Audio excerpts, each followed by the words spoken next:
Hi guys, చాలా మందికి ఒక డౌట్ ఉండొచ్చు, ఏ టైంలో బ్రష్ చేసుకోవాలి అని. బ్రేక్ఫాస్ట్ తినకముందా, తిన్న తర్వాత అని.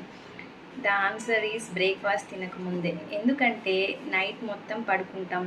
సో పడుకున్నప్పుడు ఏమవుతుందంటే మన బాడీ స్లో డౌన్ అవుతుంది. దాంతోపాటు మన మౌత్లో ఉండే సెలైవా, ఎంగిలి అంటాం కదా, అది కూడా సెక్రీషన్ అనేది తగ్గుతుంది.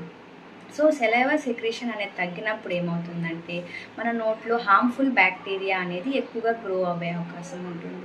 ఎందుకంటే ఈ సెలైవా బై నేచర్లో అసిడిక్ నేచర్తో ఉంటుంది. సో అది హార్మ్ఫుల్ బ్యాక్టీరియాస్ని మార్నింగ్ నుంచి నైట్ వరకు కిల్ చేస్తూ ఉంటుంది. సో నైట్ మనం పడుకున్నప్పుడు ఈ ఫ్లో కొద్దిగా తగ్గడం వల్ల ఈ బ్యాక్టీరియల్ గ్రోత్ ఎక్కువ ఉంటుంది. సో దానివల్లే మీరు మార్నింగ్ లేచిన వెంటనే కొంచెం బ్యాడ్ బ్రెత్ అనేది గమనిస్తారు. కాబట్టి ఖచ్చితంగా పడుకునే ముందు బ్రష్ చేసుకోవాలి, నిద్ర లేవగానే బ్రష్ చేసుకోవాలి. పడుకునే ముందు ఎందుకు బ్రష్ చేసుకోవాలి అంటే మనం నైట్ ఏదైనా ఫుడ్ తీసుకొని ఉంటాం, అవి షుగరీ సబ్స్టెన్సెస్ ఉండొచ్చు, స్టిక్కీ సబ్స్టెన్స్ ఉండొచ్చు. సో ఇవి మన పంటికి అలాగే అతుక్కొనే ఉంటాయి.